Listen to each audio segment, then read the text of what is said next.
qui s'appelle Les Lunatiques, mon séjour chez les fous, qui est paru chez Bayard en janvier 2018. Bon, je suis venu, je suis patient rétabli, et je souffre, disons, de bouffées délirantes, et je me sens plus proche de la famille des schizophrènes. Alors, à l'inverse de Jean-Michel, j'ai un téléphone à clapet, mais il reçoit des emails, un crayon, mais qui est en fait un critérium, parce qu'on appuie dessus et c'est la mine, une montre mécanique, un agenda papier et un carnet d'adresses. J'ai pas de contact, très peu, sur mon téléphone. Mais c'est une façon un peu anachronique de vivre, mais qui a été utile pour moi. C'est l'effort, et ne pas se décharger de la mémoire. J'apprends certains numéros de téléphone par cœur, mais si je ne le connais pas, je l'ai écrit, et le fait de l'écrire est important pour moi. Alors, et puis, je ne suis pas contre la modernité non plus. Et c'est pour ça que j'ai ces lunettes aussi assez frimes.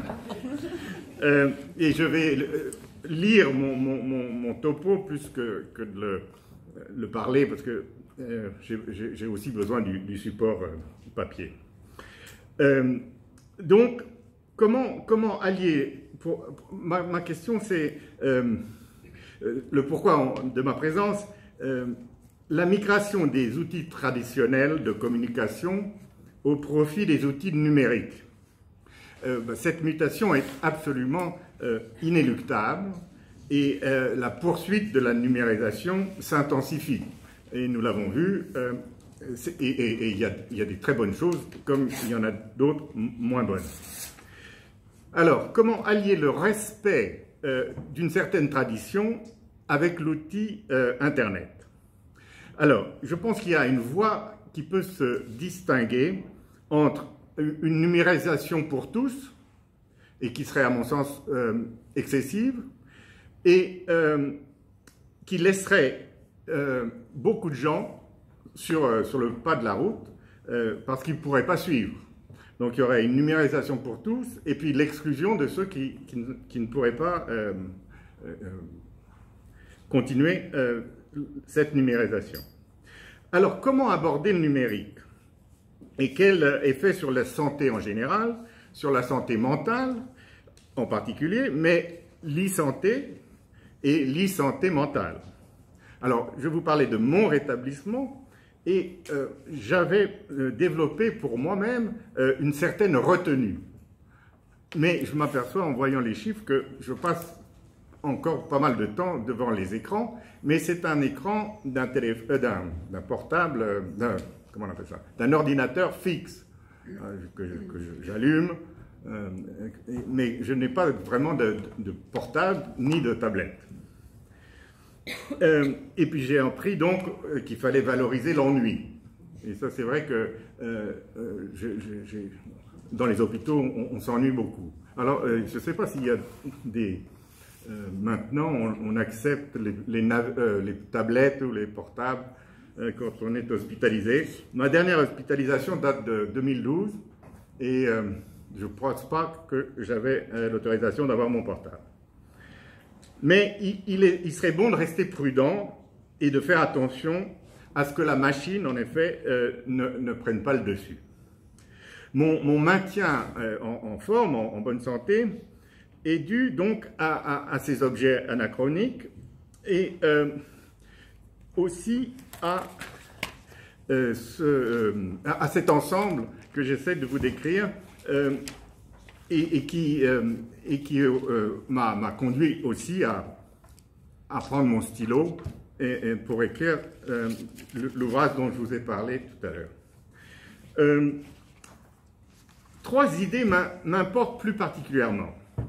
Il y a la question philosophique de la folie et de la raison.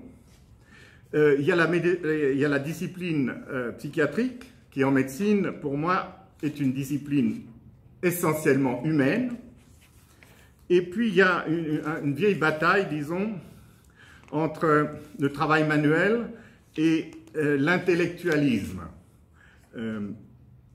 Le travail manuel n'est pas une tare ni une régression, au contraire. Et l'intellectualisme n'est pas intelligence. Alors, la question philosophique sur la folie et la raison, je peux la synthétiser très rapidement avec René Descartes, dont les Français apprécient beaucoup ce philosophe, qui a donc dit « je pense donc je suis ».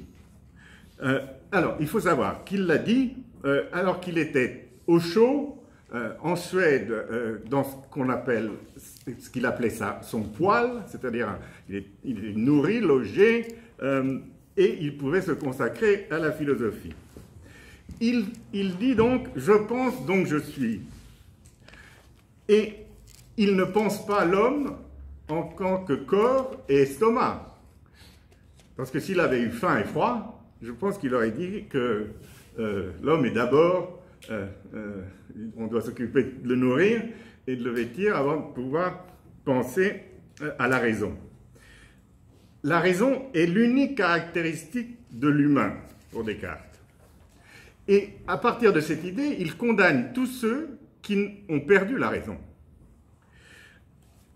Et c'est à partir de Descartes que le programme de déshumanisation, comme je l'appelle, l'enfermement, la mise en cage, quasiment, la mise à nu, ils étaient enchaînés et nus dans des sortes de prisons, les premiers. Et ce programme commence à cette époque. Et ce n'est que Philippe Pinel, aux alentours de la Révolution française, qui amorce la libération des insensés et la reconquête de leur place dans la communauté. L'humain n'est donc pas défini par la seule pensée raisonnable. L'humain contient aussi la folie, parce que la folie est humaine. C'est pour ça qu'elle fait peur, parce que n'importe qui d'entre nous pourrait devenir fou.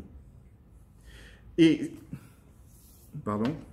Ah oui, oui, je me passionne pour ces sujets.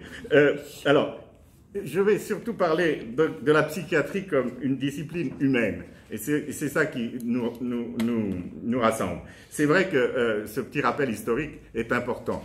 Mais si je parle de la psychiatrie comme une discipline humaine, c'est que, bon, au départ, on peut dire qu'elle est parfois le parent pauvre de la médecine.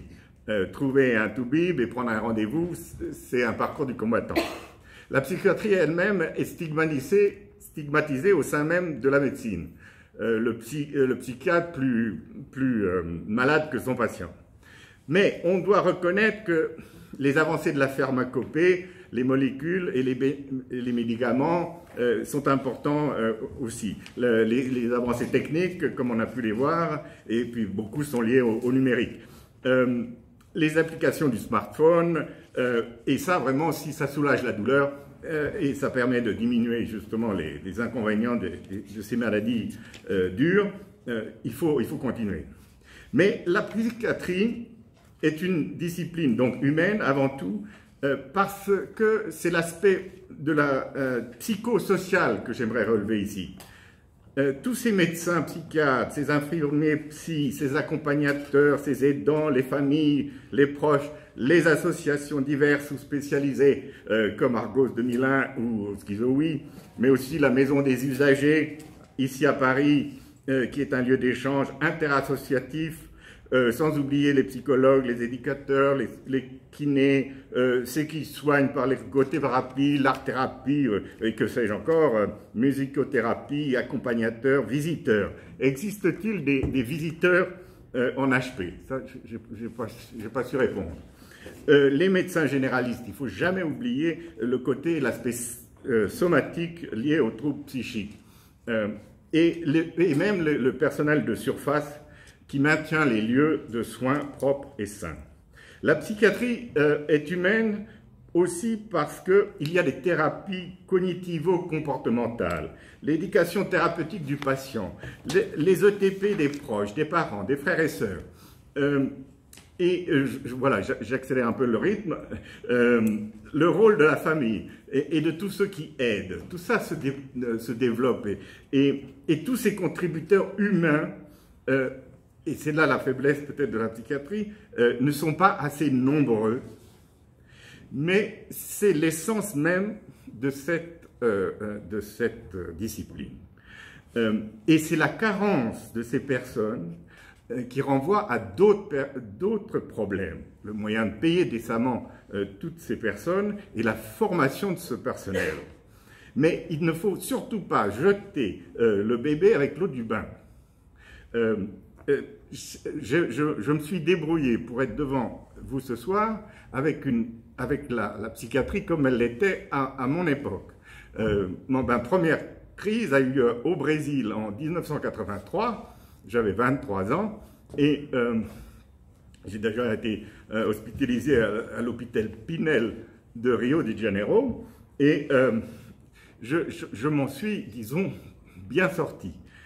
Et j'ai utilisé ce qui existait depuis donc plus de 30 ans. Mais c'est vrai que il y a d'autres facteurs qui rentrent en ligne de compte, la politique des secteurs, et puis surtout parfois des amalgames qui sont faits. Un mauvais psychiatre ne représente pas toute la psychiatrie. Et ce qui, c'est pas le serpent qui se mord la queue, mais je suis parti de cet exposé philosophique sur la définition de l'humain, mais si la psychiatrie est humaine, surtout, c'est que et complexe donc, c'est que la psychiatrie s'occupe du sujet, du patient, lui aussi homme ou femme, singulier et unique par excellence. L'ensemble de la psychiatrie et l'e-psychiatrie ou son rapport avec la santé mentale donc l'e-santé mentale vient de ce paradoxe. Et il faudrait, paradoxe, de cette équation, psychiatrie humaine, parce qu'elle s'occupe aussi de l'humain, et que l'humain ne se réduit pas à cette séparation raison-folie. Et c'est tout l'enjeu de mon témoignage, de dire que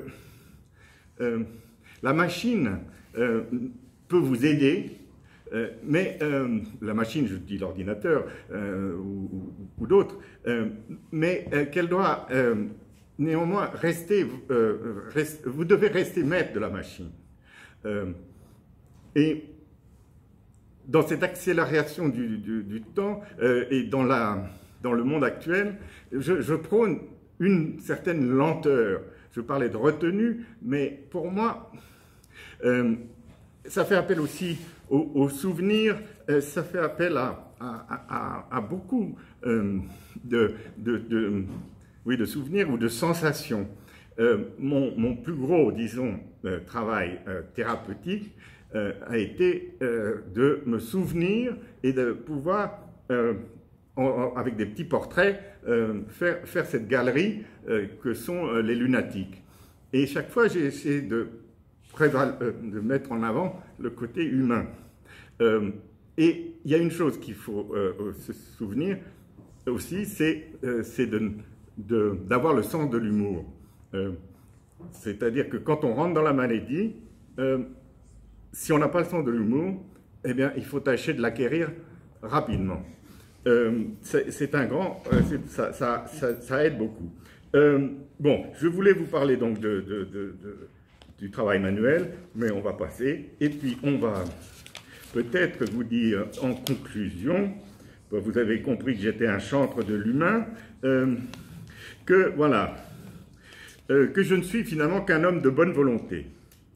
mais qu'il faut se réjouir de vivre et d'accueillir chaque matin comme un jour nouveau. C'est un petit moment de bonheur et c'est une excellente thérapie. Que l'on ait un smartphone ou pas, et que l'on souffre de troubles psychiques ou non.